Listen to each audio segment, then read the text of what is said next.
अपना potty boy Shawn गुल्ली और गुल्ली के घर आया था कंप्यूटर पे गेम्स खेलने के लिए। और आज शाम 5 बजे शॉन को अपने घर जाना था, लेकिन शाम होते ही मौसम खराब हो गया और धीमी धीमी बारिश शुरू हो गई।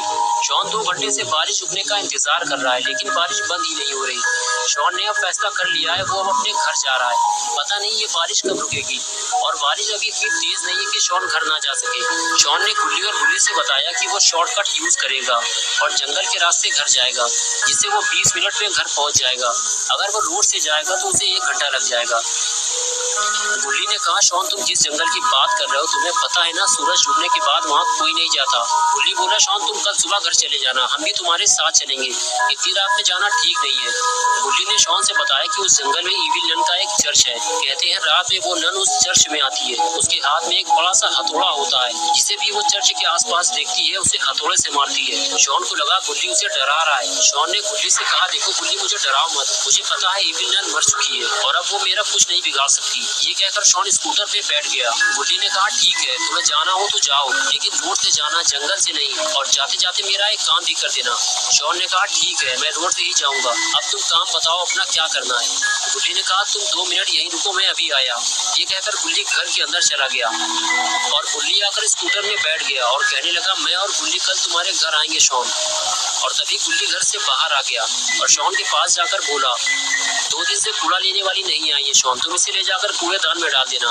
बड़े चौराहे के पास जहाँ बाबा चूरन बेचते हैं, उसी के पास उल्टे हाथ की तरफ कूड़ेदान है, वहीं से डाल देना। ये कहकर गुल्ली ने कूड़े वाला पॉलीथीन बैग स्कूटर में रख दिया और अपना पॉटी बॉय शॉन स्कूटर लेकर वहाँ से जाने लगा। तो गुल्ली और गुल्ली शॉन को डराने लगे और कहने लगे, जाओ शॉन, ईविल नन तुम्हारा इंतजार कर रही है।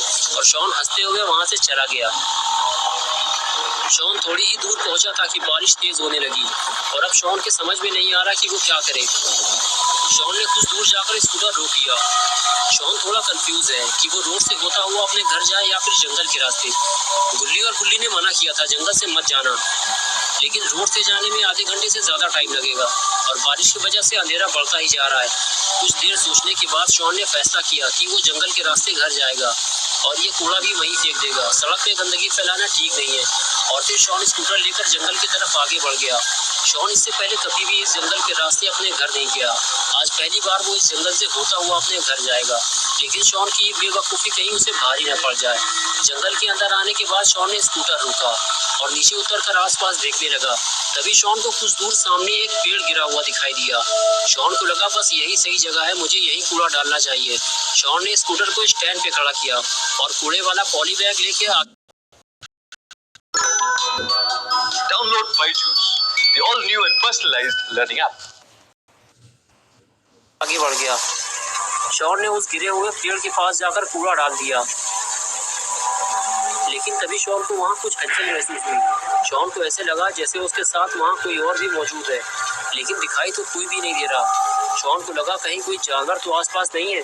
शॉन ने जल्दी से टॉर्च निकाली और आगे बढ़कर देखने लगा, लेकिन चारों तरफ देखने के बाद भी शॉन को कोई जानवर दिखाई नहीं दिया। लेकिन फिर वो आवाज़ कैसी थी? शॉन ये सब सोच ही रहा था कि तभी किसी चीज़ की आवाज़ ने शॉन को डरा दिया। शॉन ने जब पलट कर देखा तो उसका स्कूटर गिरा हुआ था।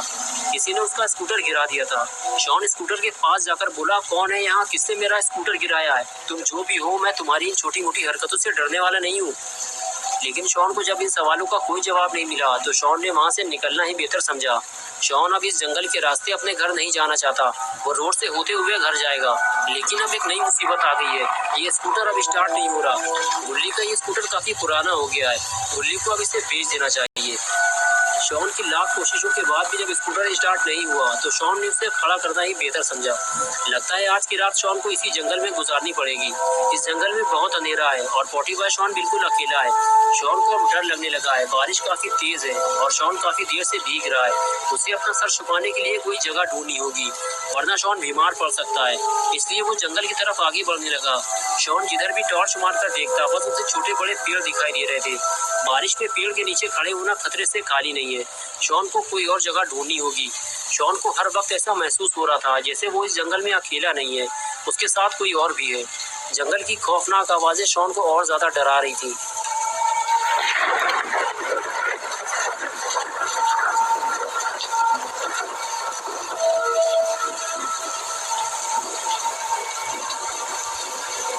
कुछ दूर चलने के बाद आखिर शॉन को वो पुराना चर्च मिल गया जिसके बारे में गुल्ली ने शॉन को बताया था। शॉन अंदर जाकर उस चर्च को देखने लगा। उस चर्च को देखकर ही ऐसा लग रहा था कि वो कोई नॉर्मल चर्च नहीं है। उसके चारों तरफ कब्रें बनी हुई थी, या यूं कहे कि कब्रिस्तान के बीच में एक छोटा सा चर्च बना हुआ था। पूरे जंगल में बस यही एक ऐसी जगह थी जहाँ शॉन भीगे बिना पूरी रात गुजार सकता था।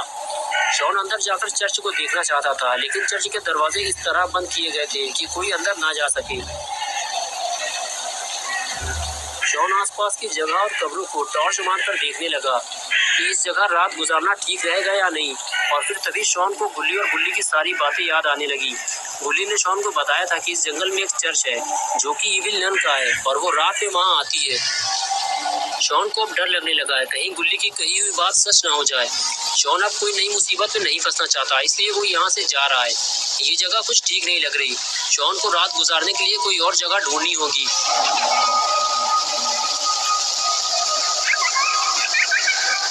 इसलिए शॉन चर्च से बाहर आ गया। शॉन जैसे ही चर्च से बाहर आया, फिर उसे किसी के चलने की आवाज सुनाई दी। शॉन को ऐसे लगा जैसे उसके सामने से अभी अभी कोई गुजरा हो। शॉन ने हर तरफ टॉर्च मारकर देखा, लेकिन उसे कोई नहीं दिखा। शॉन टॉर्च लेकर आगे बढ़ गया। कुछ दूर जाने के बाद शॉन को एक पुराना कुआं दिखाई दिया जिसे सालों से किसी ने इस्तेमाल नहीं किया था। वो एक वीरान कुआं था।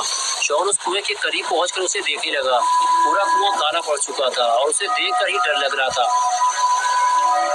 तभी कुएं के अंदर से आती आवाज ने शॉन का ध्यान अपनी तरफ खींचा। शॉन टॉर्च मारकर कुएं के अंदर देखने लगा। टॉर्च मारते ही आवाज और तेज होने लगी, जिसकी वजह से शॉन का शक यकीन में बदल गया कि कोई तो इस कुएं में जरूर है। शॉन कुएं में टॉर्च मारकर देखता रहा, लेकिन अंधेरा होने की वजह से उसे कुछ भी ठीक से नहीं दिखाई दे रहा था। कुछ देर तक तो कुएं के अंदर से वो आवाजें आती रहीं और फिर बिल्कुल सन्नाटा छा गया। शॉन सोच में पड़ गया कि ये आवाज थी किसकी और अचानक से बंद क्यों हो गई, और आखिर कुएं के अंदर था कौन? कहीं कोई जानवर तो कुएं के अंदर नहीं गिर गया? शॉन कुएं के अंदर जाकर देखेगा कि कुएं के अंदर था कौन। शॉन कुएं में लगी सीढ़ी के सहारे कुएं के अंदर उतरने लगा, लेकिन कुएं के अंदर जाना कहीं शॉन को भारी न पड़ जाए। शॉन जैसे जैसे नीचे उतरता जा रहा है, वैसे वैसे अंधेरा भी बढ़ता जा रहा है और शॉन नहीं जानता कि ये कुआं कितना गहरा है। शॉन टॉर्च मारकर देखता है, लेकिन कोई फायदा नहीं। अंधेरे में शॉन को कुछ दिखाई नहीं दे रहा। शॉन को अभी और नीचे जाना होगा, लेकिन कुएं के ज्यादा अंदर जाना शॉन के लिए खतरा बन सकता है। दम घुटने से शॉन की मौत भी हो सकती है। लेकिन ये क्या, सीढ़ी के कुछ स्टेप्स टूटे हुए हैं। अब शॉन और नीचे नहीं जा पाएगा। अगर शॉन ने जबरदस्ती नीचे उतरने की कोशिश की तो हो सकता है शॉन सीढ़ी से नीचे गिरकर कुएं में डूब जाए। कुछ देर रुकने के बाद शॉन ने कुएं से बाहर निकलना ही बेहतर समझा और वो सीढ़ी के सहारे बाहर निकलने लगा। शॉन कुएं के अंदर अकेला आया था, लेकिन कुएं से बाहर वो अकेला नहीं जाएगा। कोई और भी है जो शॉन के साथ साथ कुएं से बाहर निकलने वाला है।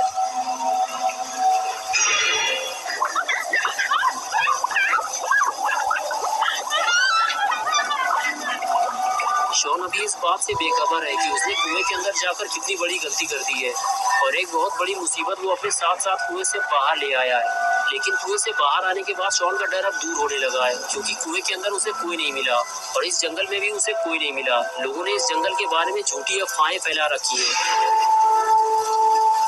इस जंगल में आना और चर्च में जाना बिल्कुल सेफ है, इसलिए आज की रात शॉन चर्च में गुजारेगा।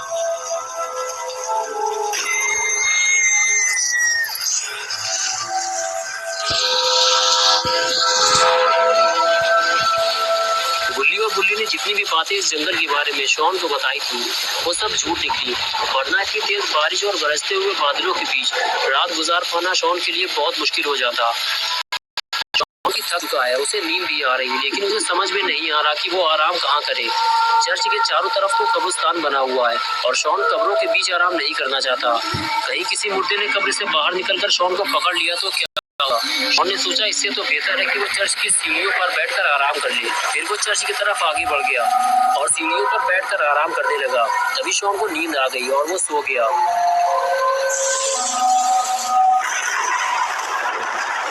और तभी एक जोरदार बिजली चमकी और सारा माहौल बदल गया।